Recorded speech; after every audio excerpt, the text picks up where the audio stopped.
Hello Math 1650 students. I'm making a video for you to talk about section 1.3, Introduction to Functions. We've worked through the first two sections of homework, and many of you have tried the third section of homework. And a lot of people, when they got to this section, started asking me questions. There were homework problems they didn't understand, and I noticed I really didn't have a lot of video about this yet, and it's important. In fact, one could argue that the entire course, college algebra, is really all about functions. Functions are an extremely important idea, especially in today's world of computing. My basic understanding of function, when I first explain it to a student, we're talking about input and output. And there's a rule that each input must have exactly one output. And in order to make a point of this, our author in section 1.2 talks about relations. Now, what are relations? Relations are sets of ordered pairs. X comma y is what we usually use. And you've done this in a beginning algebra class somewhere. You graphed points, and you even, well, graphed equations of lines and things like that. And in fact, a lot of 1.2 is plotting points in the plane where you have the x-axis and the y-axis. And so you can recall graphing lines in the form y equals mx plus b, so y equals 2x plus 5. You could graph. You used the slope and the y-intercept. These are things from before. Another way of saying it is that if I'm going to graph a relation, y equals x squared, let's say, I want to plot points on the plane, x comma y, that make the equation true. But another way to think of this is we make what I call an input-output chart.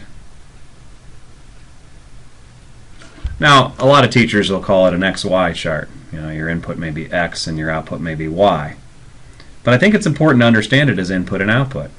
If I throw in a 2, 2 squared is 4. If I throw in a 1, 1 squared is 1. 0 squared, if I throw in a 0, 0 squared is 0. And so that helps me to plot some of the points that I would want. 1, 2, 3, 4, 1, 2, 3, 4. So here's 2 comma 4. And here's 1 comma 1, and here's 0 comma 0. But you notice if I throw in a negative number, when you square a negative number, you get back a positive number. And that's okay. As long as any input I put in there, I know what the output is, or I can determine what the output is, you have what's called a function. And this is a familiar shape we're going to be studying called a parabola. Y equals x squared is an equation that we graph, but it's also called a function. And you're going to see in section 4, we're going to rewrite that equation y equals x squared, and instead we're going to write f of x equals x squared. Or maybe we'll write g of x equals 2x plus 5. And one reason for using this notation instead of the y is that we can name different functions. We can talk about one function f and another function g, and we're going to want to do that because, again, we're going to be studying functions all summer long. So I have this idea of input and output. Now, one of the questions that people asked me about section 1.3, there are two terms that come up when you study function. One is called domain, and the book asks you to identify the domain of a function.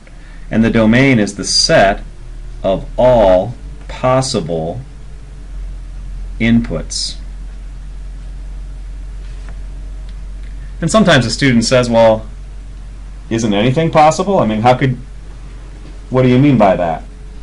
And for a function like y equals x squared, If I ask you what's the domain, you'd say the domain is, well, any real number.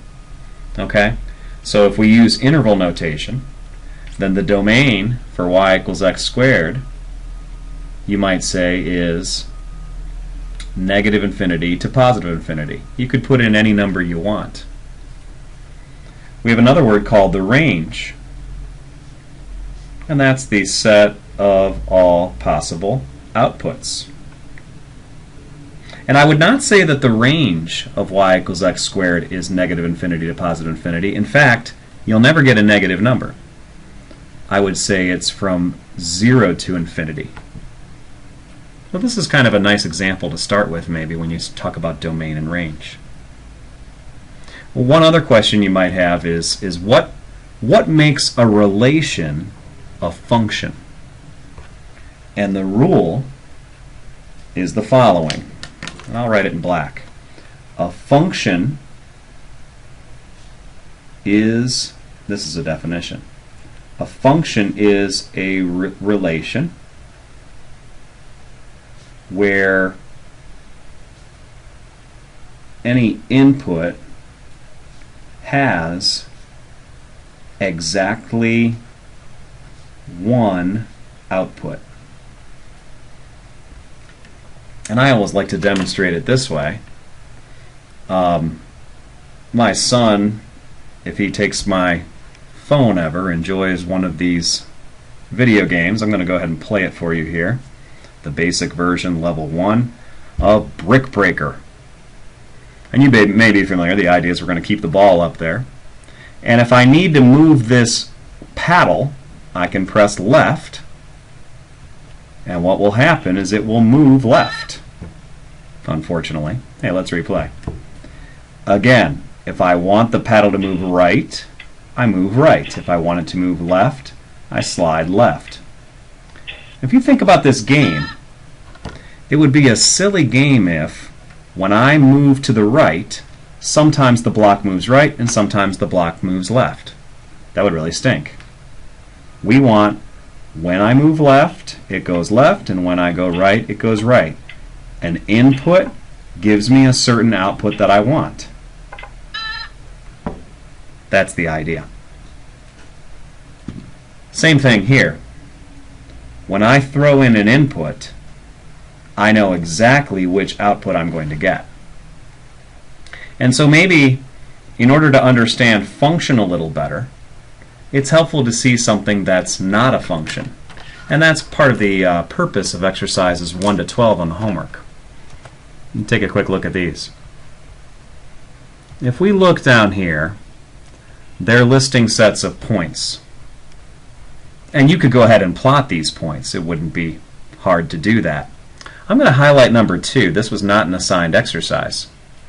But you'll notice if I started to plot the points, and let me go ahead and do that on my paper. Maybe you can do it with me. Okay? So this is, again, from the beginning of the section, page 49, problem 2. And I just like to plot those points. Well, I have negative 3, 0. I have 1, comma 6. And I start plotting those. I'll go ahead and show you my paper here.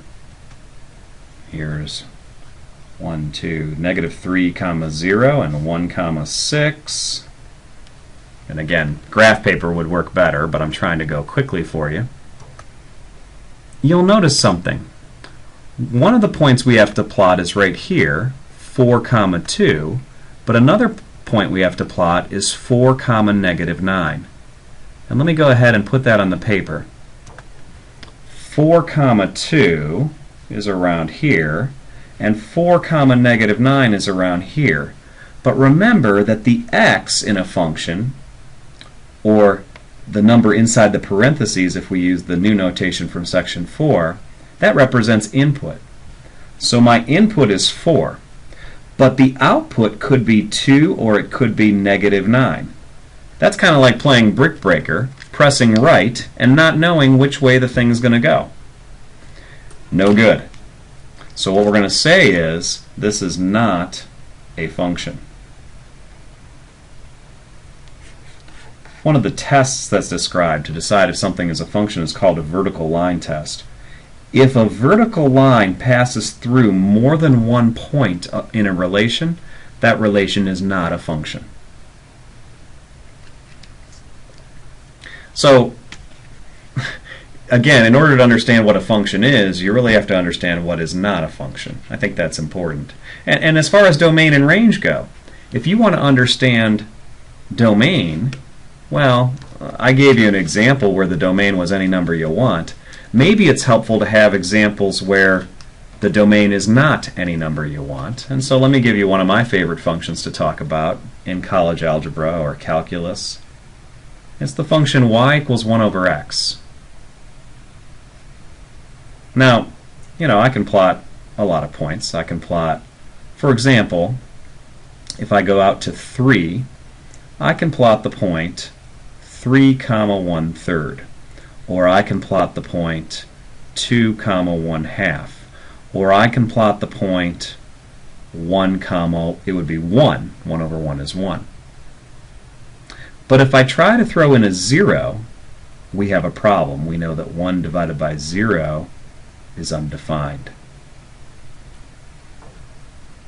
And so what we would say is 0 is not in the domain.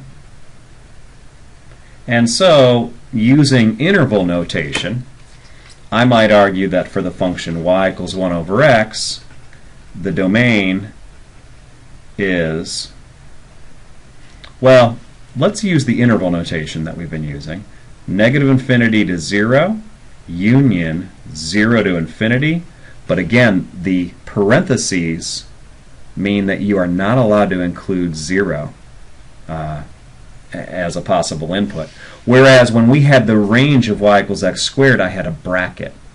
That means we are allowed to have an output of 0. That'll happen if you have an input of 0, as we saw earlier.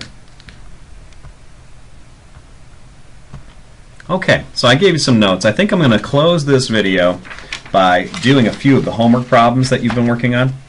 And hopefully that'll be enough that you can finish the rest yourself and start moving into section 4, where we really start exploring function notation. So looking at the homework, let's see. You guys had, for example, I know you started with number 1. Take a look at number 5. It says, look at the points. The set of all points, the way you read that first of all, that says the set of all points x, y, and that bar is read such that x is an odd integer and y is an even integer. And the question is that a function or not? Well, I think the best thing to do is to start listing some points in that set. I mean, really this question is about, do you understand what the heck that says in blue there? Well, so some points. We need x to be an odd integer, like 1, and we need y to be an even integer, like 2. X could be an odd integer like 3, and y could be an even integer like -4. These are all elements. But another example would be x is the odd integer 3, and y is the even integer 2. Here's a situation where I have the same input but different outputs. And that is clearly not a function. And so I'm not going to even find the domain and range at this point because, well, it's not a function. We only use those words when we talk about functions, at least in this course. So let's go on to number 9. Let's see. It asks me, okay, it says the set of points of the form -2, y. So number 5 said you could have any x and y as long as x was odd and y was even. But in this problem, they're telling you, look, x has to be -2. The set of points -2, y such that -3 less than y is less than 4. I think I'm going to graph this relation for us on the paper. Okay, so let's see if I can do that. Maybe I can make this a little smaller and we can take a look at the problem while we're graphing. So let's see. We need x to be -2 all the time. And so if this is my x-axis, and if I came over 1, 2, there is where we are. And we need the y's to be anything, well, greater than -3 and less than 4.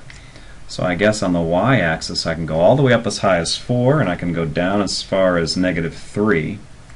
And so the points that we're looking at are between here and here. So -3, -2, 0 is a point, -2, 1 is a point, even -2, 1/2 is a point. Really, you could throw any number you want, except you can't have an output of -4, -3, or +4. So this is -2, -3, and this is -2, +4. They're not included in the set, but plenty of things are. And you'll notice that this clearly does not meet the vertical line test. If I drew the vertical line, x equals -2, it intersects lots of points. And if it intersects more than one point, that again means, by the vertical line test, not a function. So this really is a good set of exercises to help us determine what we mean by function. So these exercises 33 to 47, I just want to point out they're not easy. Not easy problems. Determine whether or not the equation represents y as a function of x. You'll have a better handle on this by the time we're done with the homework, and you'll have a much better handle on this by the time you're done with the course. But they're not easy. If I go ahead and take a look at this, my graphing calculator, the graphing calculator, you should know, is designed to graph functions. That's what it graphs. If I press y equals because I want to graph something, if you are able to isolate y and then have just an expression with x's in it, you know that you have a function. And so, for example, if I graph y equals x cubed minus x, I know it's going to meet the vertical line test. And let me just demonstrate how I would do that. X, caret symbol is how I get an exponent, 3 minus x. And so if I press graph, well, this is what a cubic curve typically looks like. And this is one of the curves we're going to be studying in this course. But when I get to a problem where y is not by itself, so take 35 for instance, now I have to do a little algebra first. If I want to graph it in the graphing calculator, you can't type in x cubed y equals -4. It doesn't work. But what you can do for number 35 is you could say, well, I'm going to start out with x cubed y equals -4. And as long as I follow my rules of algebra, so I divide both sides by x cubed, on the left we get some canceling, and we do get y by itself. Y equals -4 over x cubed, and now I can put it in my graphing utility, and I'm in good shape. So if I clear this out, and if I type in -4 divided by x caret 3 graph, and this is a strange function. It actually has a split in it. You notice that part of the function is on the left of the y-axis and part of the function is on the right. Oh, that should make sense to you if you think about what would the domain of this function be. What I'm asking is, what is x not allowed to equal? Because the domain is the set of inputs that are allowed. And you'll notice that x is not allowed to equal 0. So that's why you don't see, well, that's why you see this break. And we're going to talk more about that in a later chapter when we study rational functions. This is a function. I was able to get the y by itself. So one last example. Let's do number 41. 41 says x squared plus y squared equals 4. And some of you asked, well, how do I know that's not a function? Well, some of you could argue, let's go ahead and, well, let me give a couple of arguments. Argument number one that we're going to use at the end of the course is, hey, I know what that's the graph of. That's a circle. A circle has the form x squared plus y squared equals r squared. Now we're not going to study that until the end of the course. But that's the equation of a circle. We'll come back to that. But what do I say about this guy? How do I know it's not a function? Well, I could try and graph it in the graphing calculator. And what I might do is I might say, let's take y squared equals 4 minus x squared, because I'll subtract x squared from both sides. And the next step, I want to get y by itself, and so I might say, well, how do you undo squaring? Well, you need to put a square root. But I want to remind you of something that students sometimes forget, and that is, if you take a square root of both sides, there's more than one answer. You need to put plus or minus. This says y equals plus or minus 4 minus x squared. And that plus or minus means it's not a function.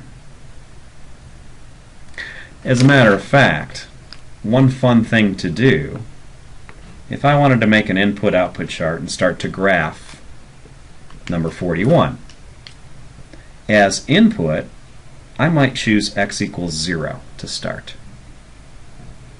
And I might say, well, what would happen if I had x equals 0? Then I would have 0 plus y squared equals 4. So I have y squared equals 4, but you'll notice there are two possible answers. Y is, and again following my rule, plus or minus 2. So that says there are two different values of output that you could get when the input is 0. And so this is not a function. In fact, if you were to graph all the points that satisfy this equation, they would include 0, 2, they would include 0, negative 2, they would include 2, 0, and negative 2, 0, and in fact, they would make a perfect circle, as we'll talk about later, of radius 2, centered at the origin. So my calculator is actually not quite able to graph this without a little bit of help. I'll go ahead and finish by showing you what I would do here. If I wanted to graph my circle on the graphing calculator, well, let's see. You have to get y by itself, and we did that. And I could go ahead and type in the square root, and it gives me a parentheses automatically. 4 minus x. I could put caret 2, or there's just a squared key right here, and that works fine. But you see, if I graph it now, it only graphs the top part of a circle. That's it. And maybe I'll zoom in a little bit so we can see it a little more clearly. And actually, it doesn't even look like a circle, and that's because the screen is rectangular shaped. If you want to make it look more like a circle, you can hit the zoom key again and go to zoom square, and that'll make sure that the graph paper is made up of squares. And so now it's starting to look more like a circle. But it won't graph the whole circle unless I also, remember the plus or minus sign? I need to graph negative square root of 4 minus x squared. This is a separate function. And so the original equation, x squared plus y squared equals 4, will not be a function. If you do graph both pieces, it definitely will not meet the vertical line test. So, anyways, 25 minutes, I guess, on an introduction to functions. I hope that this helps you guys get a strong start as we're really moving into, what is going to be the crux of this course, the study of functions.